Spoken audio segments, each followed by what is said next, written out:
Hi guys, Pakistani family तो reaction. कैसे हैं आप सब? मेरा नाम आजाद मेरा नाम है। है। फिर आज का वीडियो बहुत ही बड़ा निकल कर आ रहा है भाई। यूरोपियन के लाखों लोग बन गए हैं हिंदू। कारण देख 56 इस्लामिक देशों के पिछवाड़े से निकल गई आग। अच्छा, ये किस तरह यार? मुझे भी नहीं पता इसके बारे में। चलो वीडियो क्या वॉच है, करते क्या हैं। हुआ है ये? तो ये तो वॉच करेंगे तभी आता भी आइडिया पता लगेगा। चलेगा। बिल्कुल, तो जल्दी से पहले देख लेते हैं। हाँ। ऑन करते हैं 3 2 1 एंड स्टार्ट।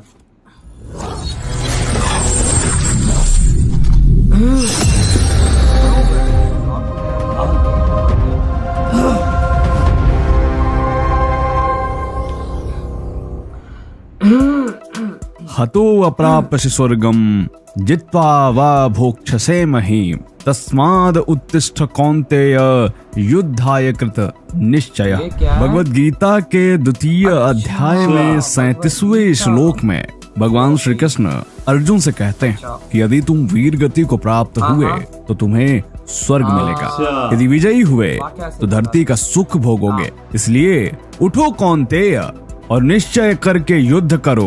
भगवान श्री कृष्ण ने यह उपदेश उस समय अर्जुन को दिया था जब वह युद्ध भूमि में दोनों सेनाओं के बीच में खड़े थे। कहने का अर्थ है कि जब शांति व समझौते के सारे मार्ग बंद हो चुके हों, धर्म व स्वयं के अस्तित्व पर प्रश्न चिन्ह खड़ा हो चुका हो और लड़ना ही एकमात्र विकल्प रह गया हो, तो उस समय शांति की बात करना कायरता तो है ही, साथ ही सबसे बड़ी मूर्खता भी है। क्या धर्म और अधर्म के बीच कभी समझौता हो सकता है? क्या देवों और दानवों के बीच कभी शांति रह सकती है? क्या भारत और तालिबान की कभी मित्रता हो सकती है? जिस तरह आग और पानी का कभी मेल नहीं हो सकता, उसी तरह धर्म और अधर्म के बीच कभी समझौता नहीं हो सकता। आजकल पूरा विश्व, खासकर यूरोपीय देश, आंतरिक कलह और अशांति से जूझ रहे हैं, जिसका कारण एक कट्टर विचारधारा है। और इसका परिणाम यह हो रहा है कि यूरोपीय देशों में सनातनी विचारधारा का प्रभाव लगातार बढ़ता जा रहा है। वहीं दूसरी तरफ एक खास विचारधारा के खिलाफ लोगों में नकारात्मकता बढ़ रही है।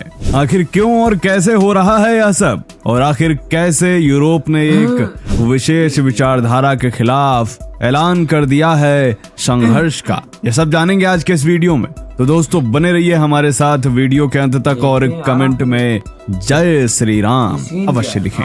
स्वागत है आप सभी का दी साइंटिफिक हिंदू पर, और मैं हूं आपके साथ आपका दोस्त धीरेन्द्र। दोस्तों, यूरोप में जहां इस्लाम के प्रति नाराजगी है, वहीं हिंदू धर्म के प्रति लोग स्वतः आकर्षित हो रहे हैं। इस्लाम के खिलाफ जंग छेड़ चुका यूरोप क्या सनातन की शरण लेने वाला है? यह सवाल इसलिए क्योंकि यूरोपीय देशों में गीता के मंत्र गूंज रहे हैं। भगवान शिव के भजन गाए जा रहे हैं।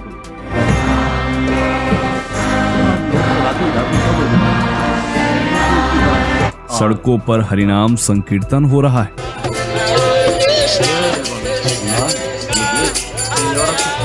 और इतना ही नहीं, America, Britain, Australia, France, Germany, रूस आदि कई यूरोपीय देशों में भगवान जगन्नाथ की शोभा यात्रा निकाली जा रही है, जिनमें न केवल भारतीय बल्कि वहां के स्थानीय निवासी भी बड़ी संख्या में शामिल हो रहे हैं। जरा आप यह वीडियो देखिए।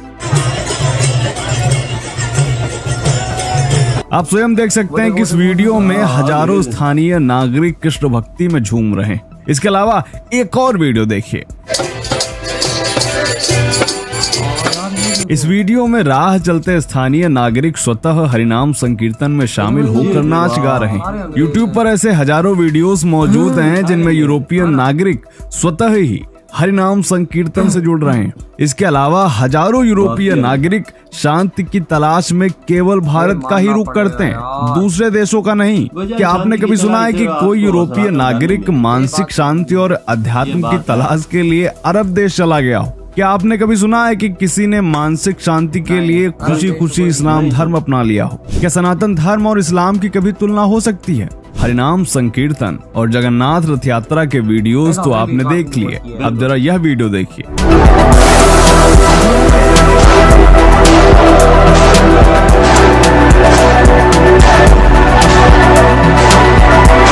एक और वीडियो देखिए।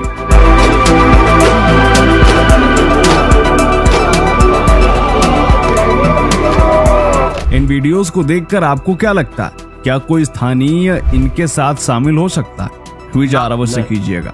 दोस्तों, हरिनाम संकीर्तन से आपसी प्रेम उत्पन्न होता है जो लोगों को आकर्षित करता है, जबकि दूसरी तरफ यह एक शक्ति प्रदर्शन है जो लोगों में दहशत उत्पन्न करता है। कट्टरवादी विचारधारा से न केवल भारत बल्कि पूरा यूरोप अब त्रस्त है, परंतु जो लोग अपने इतिहास से सीख नहीं लेते वह स्वयं एक इतिहास बन जाते हैं। ईरान कभी पर्सिया हुआ करता था जहाँ पारसी लोग रहते थे, परंतु आज वहाँ एक भी पारसी नहीं है। अफगानिस्तान भी कभी आर्याना कहलाता था, परंतु अब वहाँ एक भी हिंदू नहीं रह गया। इसी तरह आजादी से पहले पाकिस्तान व बांग्लादेश भारत देश के अखंड हिस्से थे जो धर्म के आधार पर अलग हो गए, और ऐसा ही डर अब यूरोप को सताने लगा है। तो क्या मुस्लिम चरमपंथ अब यूरोप को यूरोपिया बनाने की ओर बढ़ चुका है? यह प्रश्न इसलिए क्योंकि हाल ही में फिलिस्तीन के एक मौलाना का वीडियो वायरल हुआ जिसमें वो धमकी देता हुआ दिख रहा है कि फ्रांस एक दिन मुस्लिम देश बन जाएगा। हालांकि यह वीडियो 3 साल पुराना है, किंतु फ्रांस के दंगों के दौरान यह काफी वायरल हुआ, जिसने यूरोप और इस्लाम की खाई को और चौड़ा कर दिया है।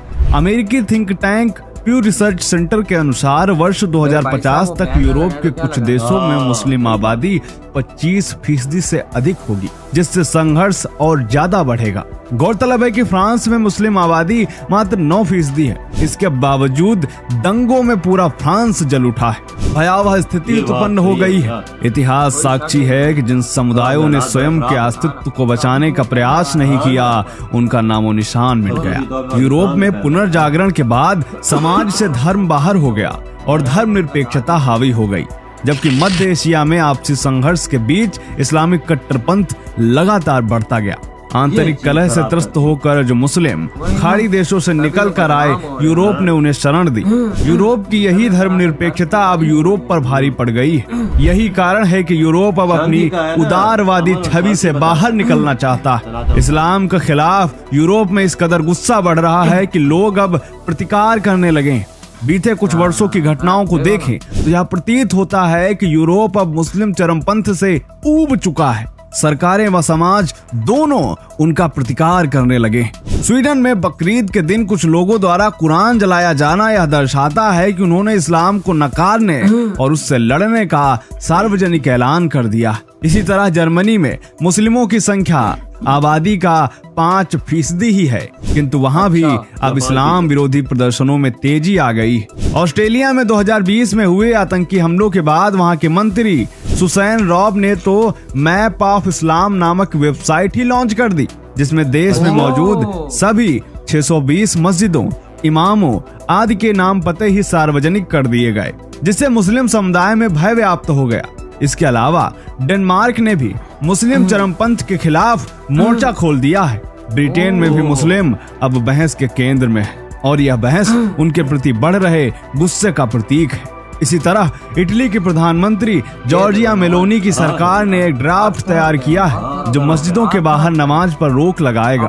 साथ ही मस्जिदों को आदेश दिया गया है कि वह इटालियन भाषा में अजान दे, ताकि स्थानीय लोग उसे समझ सकें कि आखिर कहा क्या जा रहा है। एक तथ्य यह भी है कि वैश्विक जिहाद और मुस्लिम चरमपंथ के चलते पढ़े लिखे मुस्लिम इस्लाम त्याग कर एक्स मुस्लिम बन रहे हैं। यूरोप की मौजूदा स्थिति को देखकर यही लगता है कि यूरोप या तो प्रतिकार से बच सकता है या फिर स्वधर्म त्याग से, अन्यथा मजहबी संघर्ष केवल यूरोप को ही नहीं पूरी दुनिया पर भारी पड़ने वाला है। आपका क्या सोचना है इन यूरोपीय देशों पर जो लगातार हिंदू धर्म बढ़ता जा रहा है, इस्लाम को बैन करते जा रहे हैं वो लोग के देखो ना वहाँ पर सनातन धर्म ही सनातन धर्म में हमने वीडियोस देखी जिस तरह वहाँ पर भाई साहब सनातन धर्म की वो कर रहे हैं, जिस तरह वो लोग आ रहे हैं अंग्रेज बने हुए हैं।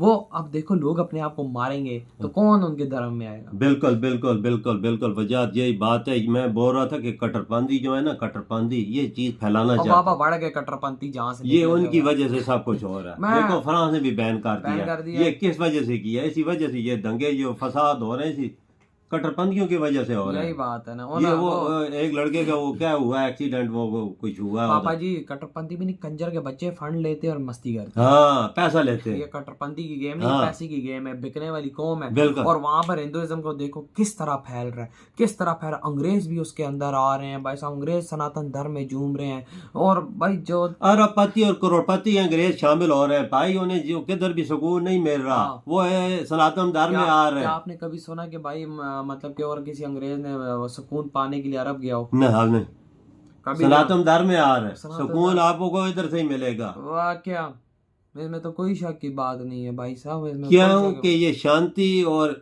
अपनी हदूद में और रहने के यूरोप तरीके सिखाता है। आज यूरोप बैन लगा रहा है हम सब पे। क्यों लगा रहा है? इसी वजह से लगा रहा है कि हमारी हरकतें ठीक नहीं। हाँ। हमारी हरकतें ठीक नहीं। आज पूरे यूरोप के अंदर मुसलमान बैन होता जा रहा है। और भाई हिंदुस्तानी, भारतीय, हिंदू जो भी है वो हिंदुइज्म के अंदर तो आ ही रहे हैं। और हिंदुस्तान की शान, हिंदुस्तानियों की, भारतीयों की और हिंदूज की शान वहां पर बढ़ती जा रही है। बिल्कुल। अपने देशों में क्यों बढ़ती जा रही है? धड़ाधड़ वजह से कि शामिल हो भाई रहे हैं। सनातन धर्म प्यार सिखाता है। और भाई साहब इस्लाम के जो फॉलोअर्स हैं ये लोग यकी कर रहे हैं, तो भाई साहब वो कहते हैं अच्छा तुम लोगों का धर्म ही यही सिखाता है, तो भाई साहब बैन। वजह धर्म ये चीज नहीं छेगा, ये कट्टरपंथी आगे से मोड़ लेते हैं उस चीज को। पापा फंडिंग होती है ना, फंडिंग होती है, पैसे लेके उसे गुमराह लोगों को करते हैं। पैसा सारा हाँ। गेम पैसे का है बाबू भैया, सारा गेम ही पैसे का। ये पैसे पे बिकने वाले लोग बिल्कुल। हैं मुसलमान। ये मुसलमान अपना मजहब तक बेच देते हैं। बिल्कुल पैसे की खातर, ये बात तो ऐसे सही है। घटिया लोग हैं, इन्होंने किया है। देखा ना धड़ा ऑस्ट्रेलिया, फ्रांस, कनाडा, इटली, लोग धड़ाधड़ क्यों आ रहे हैं? इसी वजह से आ रहे हैं, क्या भाई सनातन धर्म में क्यों आ रहे हैं? क्योंकि भाई सब सनातन ये धर्म को ना, सुकून मिलता है। ये दुनिया पहचान गई है सनातन धर्म को। बिल्कुल। यार आप लोग बताएं, आप क्या कहते हैं? जरा बेटा खत्म कर देते तो